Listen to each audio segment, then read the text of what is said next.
Hello everyone, welcome to this lesson of probability. We will start here probability, जिसको हिंदी में प्रायिकता बोलते हैं। प्रायिकता के लिए यहाँ बेसिक डेफिनेशन है, उसको देख लेते हैं। Probability is a numerical concept used to measure the chance of any specific event और आउटकम अकरिंग।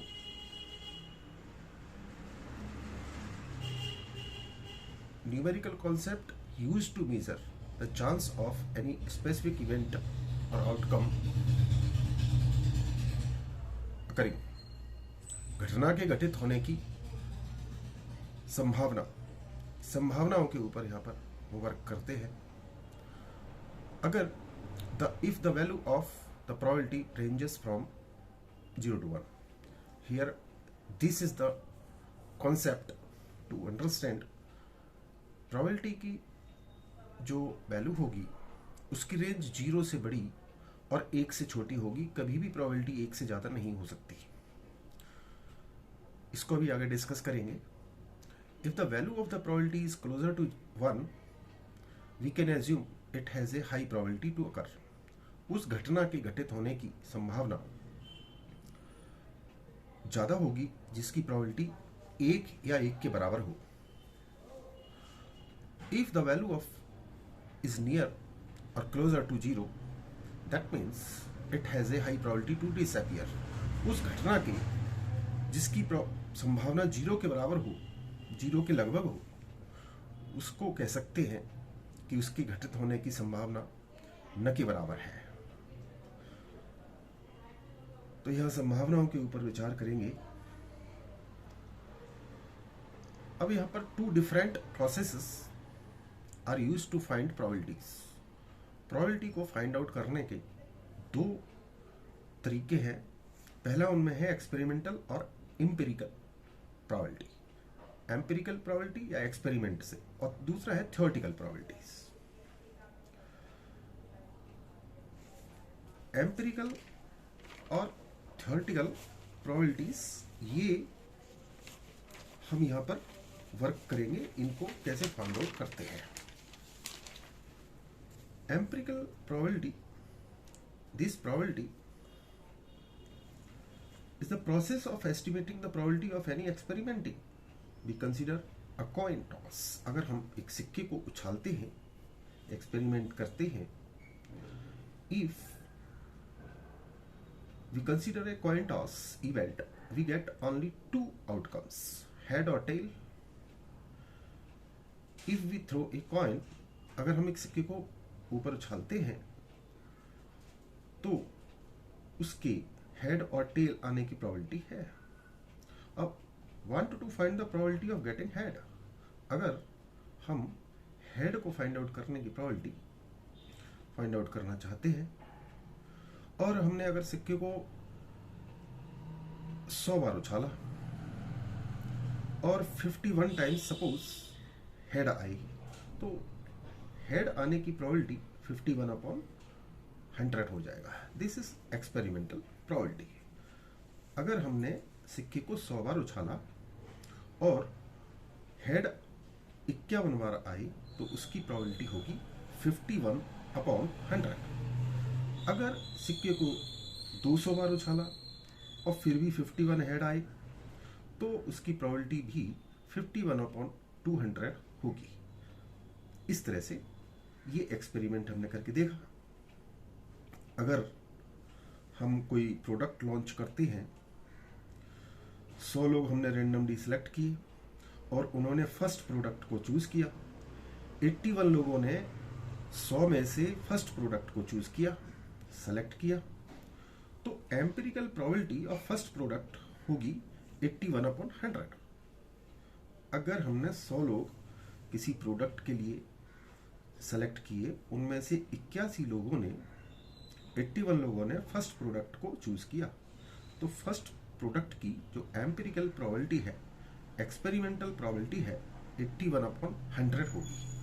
ऐसे करके यहाँ पर समझ सकते हैं। एम्पिरिकल हमने जो कोई प्रैक्टिकल करेंगे उस पर, उसको हम कह सकते हैं एम्पिरिकल या एक्सपेरिमेंटल प्रोबेबिलिटी। तो उम्मीद है यहाँ पर एम्पिरिकल प्रोबेबिलिटी क्लियर हुआ होगा। अब हम देख लेते हैं थ्योरेटिकल प्रोबेबिलिटी है क्या। थ्योरेटिकल प्रोबेबिलिटी के लिए अगर हम वर्क करते हैं कि थ्योरेटिकल प्रोबेबिलिटी होती क्या है, so this is the process of estimating the probabilities based on reasoning. Reasoning हमारे पास दे रखी है, जैसे at first we have to know total number of outcomes, we have two possible outcomes. अगर हमने एक सिक्का उछाला, we have to know the total number of outcomes in coin toss, we have two possible outcomes, head और tail. Head आएगा या tail आएगी।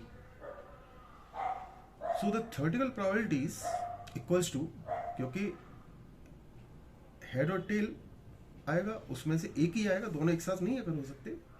सो theoretical probability equal to 1/2.5 होगी हेड एंड टेल आने की प्रोबेबिलिटी। तो इस तरह से यहां पर वर्क कर सकते हैं प्रोबेबिलिटी का कॉन्सेप्ट समझने के लिए। सो यहां पर कुछ हम देखेंगे आउटकम्स एंड इवेंट्स क्या हैं। We want to forecast the weather for upcoming week, there might be different kinds of possible scenarios events के लिए। अगर हम देख सकते हैं सारे दिन धूप, वर्षा या बादल छाए रह सकते हैं। All days of the week will be sunny, rainy और क्लाउडी। और इसको कर सकते हैं 3 days will be sunny, rainy, cloudy, और 3 days cloudy, sunny, rainy etcetera. तो अगर हम किसी सप्ताह में आने वाले सप्ताह के दिन में उसके मौसम के बारे में अगर भविष्यवाणी करना चाहें कि इस तरह से ये होने वाला है, घटित हो सकती है घटना, आप लोग the possible individually are called outcomes. तो ये जो हमारी आउटकम्स है, कुछ भी हो सकता है। कमिंग वीक में वर्षा भी हो सकती है, कोहरा भी हो सकता है, गर्मी भी हो सकती है। ठंड में तो गर्मी नहीं होगी, लेकिन इस तरह से द बेसिक प्रोबेबिलिटी टर्मिनोलॉजी। अब हम यहाँ पर दे लेते हैं कुछ basic probability terminology. Basic probability terminology में क्या है, आउटकम्स होगी और इवेंट होगा। ये हम जो यहाँ पर डिस्कस कर रहे हैं वो है अपना बेसिक डेफिनेशन। अगर ये बेसिक डेफिनेशन क्लियर हो जाती है तो प्रोबेबिलिटी को आगे करने में थोड़ा आपको आसानी रह सकता है। So we are working here some basic probability terminology. Outcome क्या होता है, घटना क्या होती है, outcome and event. We can denote outcome as an event. The total number of outcomes from an experiment is called an event. एक होता है sample space. Sample space denotes all the possible outcomes in a set. Sample space जो set का outcomes है उसको sample space. Rolling dice, dice का plural होता है die. Rolling dice, a rolling dice has 6 possible outcomes. We can write all of the outcomes in a set. उसमें 6 face होते हैं, 1 2 3 4 5 6। सो an event is a subset of sample space. कोई भी घटना होगी, सैंपल स्पेस इसके लिए, डाइस के लिए सैंपल स्पेस 1 2 3 4 5 6, क्योंकि उस पर 6 तो होते हैं। सो इस तरह से देख सकते हैं हम यहाँ पर an event is a subset of sample space. Event क्या होती है, यहाँ से एक क्वेश्चन अपना तैयार कर सकते हैं आप लोग। So these are some basic terminologies of probability. We are considering here some basic terminology of probability, and next we will take types of different kinds of events in probability. Impossible and sure event, जैसा हमने अभी पहले discuss किया था। impossible क्या है, sure क्या है।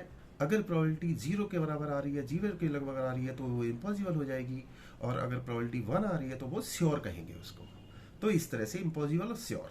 अगर 0 के बराबर आ रही तो इम्पॉसिबल होगा, यानी न के बराबर हो गई, घटना घटित नहीं हो रही है। और अगर 1 के इक्वल आ रही है तो वो श्योर इवेंट हो जाएगी, मतलब वहाँ पर घटना होने वाली है। अब क्या घटना होने वाली है, जैसे स्टूडेंट पास होने वाले हैं तो वो एक घटना है, तो वो 1 के बराबर कह सकते हैं, उसको पॉसिबल इवेंट हो गई है इस तरह से। So called sure event. Sure event ये हो गई, पास होने वाले हैं तो उसको कहेंगे 1, प्रोबेबिलिटी इज 1, तो उसको कहेंगे sure event. And another example, dice का ले लें, डाइस हैज 6 पॉसिबल आउटकम्स। अब हमने जो डाइस और सिक्का इस पे ही उछालने का काम किया हुआ है फिलहाल, तो डाइस के ऊपर बहुत क्वेश्चन है, उसको ढंग से देखेंगे। डाइस को आप अगर प्रैक्टिकल करके देखें तो 6 पॉसिबल आउटकम्स, मतलब 1 2 3 4 5 6, अभी जैसे डिस्कस किया था, the chances of getting number between 1 and 6, 1 to 6 के बीच में चांस जो होंगे उसको फाइंड आउट करने की, वनी तो आएगा अगर एक डाइस को एक बार उछाला तो नंबर 1 2 6 1 2 3 4 5 6 उनमें से एक ही ऊपर आएगा, इस तरह से नहीं आने वाला। अगर हम डाइस को उछालते हैं तो इस तरह से एक नंबर ऊपर आने वाला है, सारे इधर उधर साइड में हो जाएंगे और नीचे रहेंगे।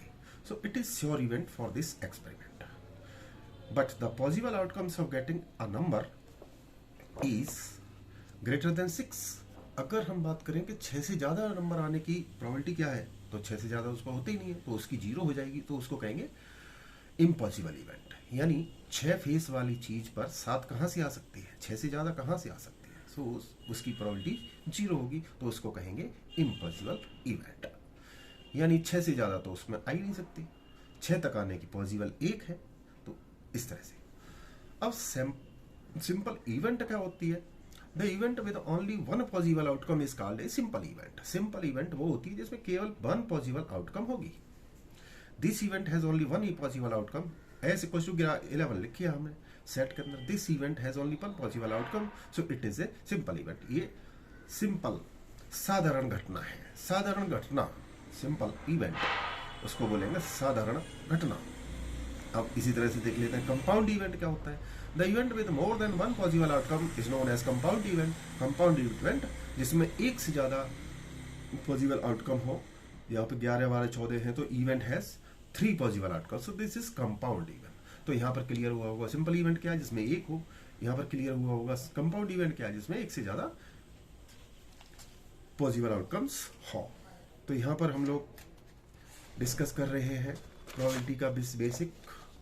इसके बाद हम चलेंगे basic definition of probability, mathematical definition, classical definition of probability, वो हम नेक्स्ट में डिस्कस करेंगे। आज हम यहाँ पर बेसिक, इसको बेस आधार मजबूत करने की व्यवस्था कर रहे हैं, जिससे कि आधार मजबूत होगा तो आप उतना ही। अब यहाँ पर देख लेते हैं independent and dependent event. Okay, if the event is not dependent on any other event it is called independent event. Independent स्वतंत्र, स्वतंत्र मतलब एकदम स्वतंत्र हो, और इसको कहेंगे डिपेंडेंट। अगर किसी से जुड़ी हुई है, किसी घटना के ऊपर है, किसी पर डिपेंडेंट है, that is known age dependent event. यानी परतंत्र घटना और स्वतंत्र घटना, इसको बोलेंगे स्वतंत्र घटना, इसको बोलेंगे परतंत्र घटना। तो यहाँ पर इसके नाम से ही क्लियर। अब देख लेते हैं जो मैथमेटिकल वे में जो ज्यादा यूज होता है, म्यूचुअली एक्सक्लूसिव इवेंट क्या होता है, यानी विशिष्ट घटनाएं क्या है। Mutually exclusive events, it is a thing that denotes that two things can not happen at A time. दो चीजें एक साथ नहीं हो सकती। It can also indicate that the occurring of an event is completely independent of the event of occurring other. यानी एक घटना एक साथ में स्वतंत्र रूप से होगी, उसको बोलेंगे म्यूचुअली एक्सक्लूसिव इवेंट।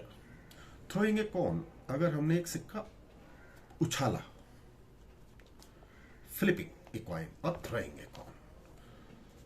अगर हमने सिक्के को ऊपर की तरफ हवा में थोड़ा सा ऊपर उछाला, ज्यादा ऊपर उछालेंगे तो प्रॉब्लम हो सकती है, लेकिन हमने थोड़ा सा ऊपर ऐसे करके उछाला, तो उसमें जो सेट बनेगा उसमें हेड आएगा या टेल आएगा, इस तरह से ऐसे करके।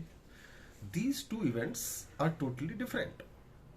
ये जो दो घटनाएं हैं हेड या टेल आने की, बिल्कुल अलग अलग है। तो इसको वैन एलर डायग्राम से म्यूचुअली एक्सक्लूसिव को ऐसे डिनोट कर सकते हैं। Denote the mutually exclusive in this way, यानी स्वतंत्र है, ये एक्स भी स्वतंत्र है, वाई भी स्वतंत्र है अपने आप में। सो this is mutually exclusive and this Venn diagram not mutually exclusive event के लिए। इस तरह से मतलब ये एक दूसरे पर डिपेंड हो गई और यहाँ इंडिपेंडेंट हो गई। सो ऐसे करके अब हम देख लेते हैं आगे का वर्क। कुछ हमने आपकी मातृभाषा में तैयार करने की कोशिश की है, और इसको आगे बढ़ते हुए एक्सहास्टिव इवेंट क्या होता है। एक्सहास्टिव इवेंट। और इतना सा अगर क्लियर है तो यहाँ पर थोड़ा सा आगे की टर्मिनोलॉजी आगे डिस्कस करेंगे। If all the events together denote the sample space is called the mutually exclusive event. अगर सभी घटनाएं सैंपल स्पेस से डिनोट की जाए, एक सैंपल स्पेस बन सकता हो उसका, एक सेट के रूप में लिखी जा सकती हो, तो उसको बोलेंगे एक्सहास्टिव इवेंट, यानी संपूर्ण घटना। सो अ सेट ऑफ इवेंट्स, इसको ऐसे करके और करके यहाँ पर डिफाइन कर सकते हैं। This is another definition of exhaustive event. Define exclusive event, exhaustive event, यहाँ पर ये क्वेश्चन तैयार हो सकता है, तो आप इसको एक्सहास्टिव इवेंट को तैयार कर लें और इसको समझ। A set of events are called exhaustive event, संपूर्ण घटना, if at least one of them necessarily occur whenever the experiment is perform. अगर हमने कोई एक्सपेरिमेंट किया और कोई घटना होने की संभावना पूरी हो, when occur the experiment is performed, so that event is exhaustive event। अगर हम यहाँ पर सेट ले लें S = 1 2 3 4 5 6, तो हमारा A B और C से जुड़ी घटनाएं क्या है, प्रयोग किए करें हम। सो अगर हम A लेते हैं, A 3 से बड़ी संख्या प्राप्त करने की घटना हो, A को 3 से बड़ी संख्या प्राप्त करने की घटना अगर हम इसमें सेट में से लेते हैं। दूसरा B अगर 2 से बड़ी लेकिन 5 से कम प्राप्त करने की संख्या, 3 से छोटी संख्या प्राप्त करने की घटना हो C, तो हम A को 3 से बड़ी तो 4 5 6 से उसी सेट के अंदर ऐसे करके B 3 4 यानी 2 से बड़ी और C 3 से छोटी, तो 3 से छोटी 1 और 2 है। अब हम देखते हैं इनका यूनियन निकाल लेंगे, तो यूनियन हमारा S सेट के 1 2 3 4 5 6 के बराबर आ रहा है। तो घटनाएं कहा जा सकता है, ABC को संपूर्ण घटनाएं कहा सकता है, क्योंकि ये उसी सेट में से है। इन घटनाओं को ABC को संपूर्ण घटनाएं का, संपूर्ण घटनाओं की संभावना 1 के बराबर होगी, क्योंकि एक सेट के बराबर आ रही है। Okay, so this is the basic exhaustive event. अब यहाँ पर कर लेते हैं प्रैक्टिस क्वेश्चन, आप इसको करके बताएं, आंसर भी हमें दिया हुआ है, और इसको कमेंट सेक्शन में बताएं जरूर से कि आपने ये क्वेश्चन कर लिया। अगर कोई प्रॉब्लम आती है, अगर हम कंसीडर करते हैं 10 नेचुरल नंबर्स, एक सेट बना लेंगे S 1 2 3 4 5 6 7 8 9 10 का। सो यहाँ पर मान लेते हैं एक सेट है प्राइम नंबर का, B म्यूचुअली मल्टीपल ऑफ 2 का है, और C कंप्लीट स्क्वायर यानी पूर्ण वर्ग, जैसे इसमें हो सकता है 1 4 9 ऐसे करके। So check whether above events ABC are exhaustive event. तो वही हम करेंगे, A बना लेंगे अपना सेट, B बना लेंगे, उनका यूनियन निकालेंगे, S के बराबर घटनाओं का दिया गया सेट संपूर्ण है। तो यहाँ पर उम्मीद है कि आपको ये सब कुछ समझ आया होगा। अगर कोई डाउट है फिर भी कमेंट कर सके, आप सेक्शन में बता सकते हैं आपके कमेंट का सुझाव, और अगर कोई सुझाव देना चाहते हैं तो आप उसको सुझाव के रूप में भी कमेंट कर सकते हैं। तो आपके लिए ये बेसिक तैयार किया गया है। नेक्स्ट में आपके लिए न्यूमेरिकल और डिटेल में आगे चल के जो टर्मिनोलॉजी है मैथमेटिकल, वो तैयार किया जाएगा। Now thanks for watching.